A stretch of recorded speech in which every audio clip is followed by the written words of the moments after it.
ആർഡിക്സ് തുടരുന്നു. ശക്തമായ പ്രതിഷേധമാണ് പ്രതിപക്ഷം കേരളമെമ്പാടും ഇപ്പോൾ ഉയർത്തിയിരിക്കുന്നത്. ഇപ്പോൾ ആരോഗ്യമന്ത്രി ആരോഗ്യ പ്രശ്നങ്ങളുമായി കൊട്ടാരക്കര ആശുപത്രിയിൽ പ്രവേശിപ്പിക്കപ്പെട്ടിരിക്കുന്ന സാഹചര്യമുണ്ട്. കാര്യങ്ങളൊക്കെ മെഡിക്കൽ കോളേജ് ആശുപത്രി അധികൃതർ തന്നെ വിശദീകരിച്ചിട്ടുണ്ട്. എങ്കിൽ പോലും ഇത് വലിയൊരു വിഷയമായി, രാഷ്ട്രീയ വിഷയമായി തന്നെ ഇനി തുടർന്നുള്ള മണിക്കൂറുകളിലും വരുന്ന ദിവസങ്ങളിലുമെല്ലാം വികസിക്കും എന്ന കാര്യത്തിൽ സംശയമൊന്നുമില്ല. കാരണം കൃത്യമായി ആരോഗ്യ രംഗത്തെ, ആരോഗ്യ വകുപ്പിനെ ഉന്നമിട്ട് തന്നെയാണ് പ്രതിപക്ഷത്തിൻ്റെ എല്ലാ ആക്രമണങ്ങളും നീങ്ങുന്നത്. നേരത്തെ ഡോക്ടർ ഹാരിസ് ചിറക്കലിൻ്റെ വെളിപ്പെടുത്തലിന് പിന്നാലെ ആ നിലയ്ക്ക് തന്നെ കാര്യങ്ങൾ മാറിയിരുന്നു. അതിൻ്റെ ഒരു തുടർച്ചയായി ഈ വിഷയവും ഒരു രാഷ്ട്രീയ വിഷയമായി തന്നെ മാറുന്നു എന്നതാണ് ഇപ്പോഴത്തെ സാഹചര്യം. ഗോകുൽ കൂടി ചേരുന്നുണ്ട് നമുക്കിപ്പം. ഗോകുൽ, ഇപ്പോൾ ആശുപത്രി അധികൃതരുടെ ഇതുമായി ബന്ധപ്പെട്ടുള്ള വിശദീകരണം വന്നല്ലോ. ആ വിശദീകരണത്തിൽ എന്തെങ്കിലും പൊരുത്തക്കേടുകളുണ്ടോ?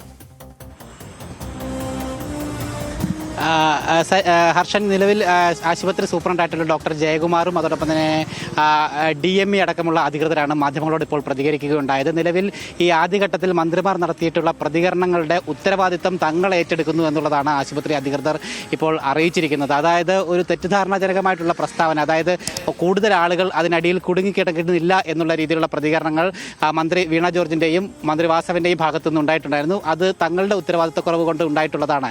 കാരണം മന്ത്രിമാർ തങ്ങളോട് ആരാഞ്ഞപ്പോൾ തങ്ങളാണ് ഈ വിവരം, ഇത്തരത്തിൽ ആരും കുടുങ്ങിക്കിടക്കാൻ സാധ്യതയില്ല എന്നുള്ള വിവരം അവരോട് പറഞ്ഞത്. അതിൻ്റെ അടിസ്ഥാനത്തിലാണ് അവർ മാധ്യമങ്ങളോട് ഈ കാര്യം പറഞ്ഞത് എന്നുള്ളതാണ് ആശുപത്രി സൂപ്രണ്ട് തന്നെ വ്യക്തമാക്കിയിരിക്കുന്നത്. അതിൻ്റെ അടിസ്ഥാനത്തിൽ ആ പിഴവ് തങ്ങൾ ഏറ്റെടുക്കുന്നു, തങ്ങളുടെ ഉത്തരവാദിത്തക്കുറവ് കൊണ്ടുണ്ടായതാണ് എന്നുള്ളൊരു പ്രതികരണമാണ് പ്രധാനമായിട്ടും ആശുപത്രി സൂപ്രണ്ട് അടക്കം നടത്തിയിരിക്കുന്നത്. മാത്രമല്ല, ഈ ആശുപത്രി അവിടെ 300ഓളം രോഗികളുണ്ടായിരുന്നു 3 വാർഡുകളിലായിട്ട്. അവരെ മാറ്റി പാർപ്പിച്ചതിന് ശേഷം അവരിൽ പലർക്കും ഡിസ്ചാർജ് നൽകിയിട്ടുള്ളൊരു നടപടിയുണ്ട്. പക്ഷേ ആ സംഭവം എന്ന് പറയുന്നത് ഇന്ന് ഡിസ്ചാർജ് ചെയ്യാൻ നിശ്ചയിച്ചിരുന്ന രോഗികളോട് മാത്രമാണ് ഡിസ്ചാർജ് ചെയ്ത് പോകാനായിട്ട് നിർദ്ദേശിച്ചത്.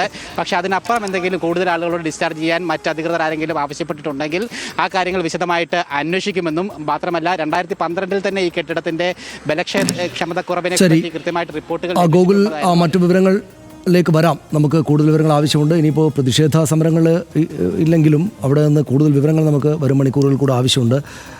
RDX അതിൻ്റെ അവസാന ഭാഗത്തേക്ക് പോവുകയാണ്. ഉപയോഗശൂന്യമായ കെട്ടിടത്തിൽ ആരെങ്കിലും കുടുങ്ങിക്കിടക്കുമെന്ന് കരുതിയില്ല എന്ന ന്യായീകരണമാണ് ബിന്ദുവിൻ്റെ മരണത്തിന് പിന്നാലെ ഉയർന്നു കേട്ടത്. കോട്ടയം മെഡിക്കൽ കോളേജിലെ രോഗികളും കൂട്ടിരിപ്പുകാരും സന്ദർശകരുമെല്ലാം ഒരേ സ്വരത്തിൽ പറയുന്നത് ആ കെട്ടിടത്തിലെ ശുചിമുറികൾ പതിവായി ഉപയോഗിക്കാറുണ്ടായിരുന്നു എന്നാണ്. അറ്റകുറ്റപ്പണി നടത്തിയാൽ പോലും ശരിയാകാത്ത, പൊളിച്ചു നീക്കേണ്ടിയിരുന്ന അത്രയും ശോചനീയമായൊരു കെട്ടിടം, ചുരുങ്ങിയത് അടച്ചിട്ട് കാവലേർപ്പെടുത്താതിരുന്നത്, ചുരുങ്ങിയത് ഒരു മുന്നറിയിപ്പ് ബോർഡെങ്കിലും വെക്കാതിരുന്നത് കൊടിയ കുറ്റകരമായ അനാസ്ഥയാണ്. നടന്നതെല്ലാം പാഠമായെടുത്ത് മാതൃകാപരമായ നടപടികൾ ഉണ്ടാകണമെന്ന് RDXും പ്രേക്ഷകരോടൊപ്പം ആവശ്യപ്പെടുന്നു. ബിന്ദുവിൻ്റെ കുടുംബത്തിൻ്റെ തീരാ ദുഃഖത്തിൽ RDXും പങ്കുചേരുന്നു. ഇന്നത്തെ RDX പൂർണ്ണമാവുകയാണ്. നമസ്കാരം.